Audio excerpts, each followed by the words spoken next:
जय श्री कृष्णा एवरीवन। आज मैं बताने वाली हूँ बायोटेक्नोलॉजी क्या होती है और उसकी एप्लीकेशंस क्या होती हैं। तो बेटा जो बायोटेक्नोलॉजी है वो डील करती है इंडस्ट्रियल स्केल पर, ठीक है।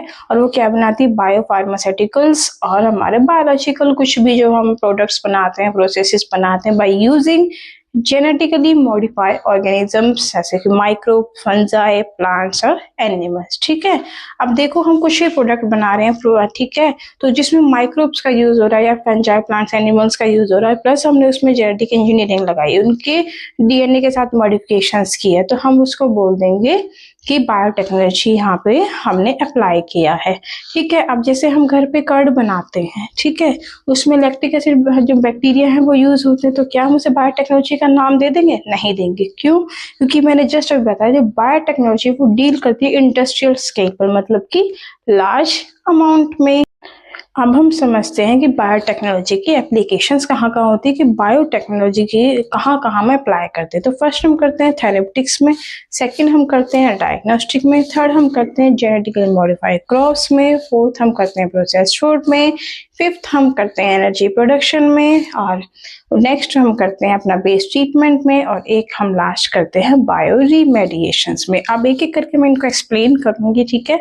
अब मान लो कि तुम्हारी या तुम्हारे कजन की किसी की भी हाइट नहीं बढ़ रही है, ठीक है, तो तुम्हारे फादर, तुम्हारे पेरेंट्स लेके जाएंगे डॉक्टर के पास और डॉक्टर से बोलेंगे हमारे बच्चे की हाइट नहीं बढ़ रही है, तो डॉक्टर क्या करेगा, वो आर्टिफिशियल ग्रोथ हार्मोन देगा जिसको हम बोलते हैं ह्यूमुलिन। तो बायोटेक्नोलॉजी इतनी एडवांस हो चुकी है अब कि हम अब ग्रोथ भी बढ़ा सकते हैं, ठीक है, हाइट भी बढ़ा सकते हैं। तो डॉक्टर ह्यूमुलिन देगा, ह्यूमुलिन से क्या होगा कि धीरे धीरे ग्रेजुअली हाइट इंक्रीज हो जाती है। ये हमारा हो गया थेरेप्टिक्स।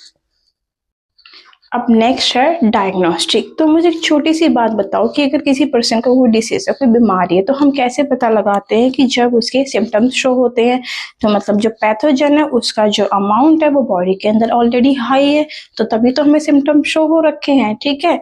अब मान लो इन केस कि हमें बस शक है कि इस पर्सन को ये बीमारी हो सकती है, जब भी तो डॉक्टर जो है वो चेकअप कराते हैं, लेकिन उसके सिम्टम्स जो हमें विजिबल नहीं है, तो हम क्या करते हैं कि अब जो नॉर्मल जो हमारे जो टेस्ट वगैरह थे कि यूरिन एनालिसिस करना है, सीरम एनालिसिस करना, उनसे हम इन कुछ बीमारियों को डिटेक्ट नहीं कर सकते, जैसे कि हमारा एड्स वगैरह हो गया।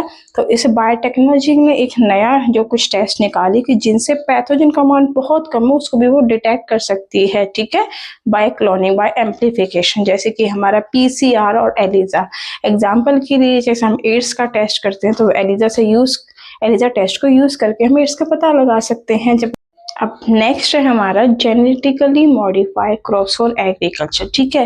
अब हम पहले पेस्टिसाइड्स का, इंसेक्टिसाइड्स का, ठीक है, और बहुत सारे केमिकल फर्टिलाइजर्स का यूज करते थे, लेकिन अब हम क्या करते हैं, जेनेटिकली मॉडिफाई कर देते हैं क्रॉप्स को, जिसको वो पेस्ट रेसिस्टेंट, डिसीज रेसिस्टेंट हो जाती है, उनकी हाई हो जाती है, हाई न्यूट्रिशन वैल्यू हो जाती है, ठीक है। तो ये बायोटेक्नोलॉजी ने की डेवलपमेंट की। नेक्स्ट है हमारा प्रोसेस फूड, जैसे कि जो फूड है वो काफी टाइम तक स्टोर रहे और वो खराब ना हो, जैसे कि एग्जांपल हो गया चीज हमारा।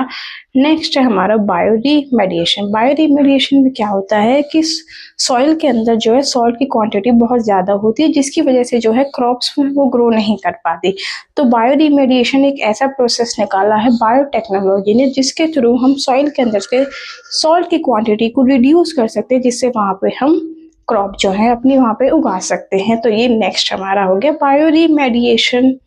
अब नेक्स्ट है हमारा वेस्ट ट्रीटमेंट। तुमने माइक्रोब्स वाले चैप्टर में पढ़ा होगा सी वेस्ट ट्रीटमेंट। तो माइक्रोब्स को यूज करके हम, ठीक है, अपनी रिवर वगैरह, यमुना वगैरह को हम क्लीन करते हैं, ठीक है। और नेक्स्ट एक और है एनर्जी प्रोडक्शन। ये लास्ट है कि माइक्रोब्स का यूज करके हम बायो गैस बनाते हैं, ठीक है, जो एज अ फ्यूल हम यूज करते हैं। तो बायोटेक्नोलॉजी इतनी एडवांस हो चुकी है कि उसने हर काम को हमारे आसान कर दिया है, ठीक है। तो like share subscribe for more. Thank you.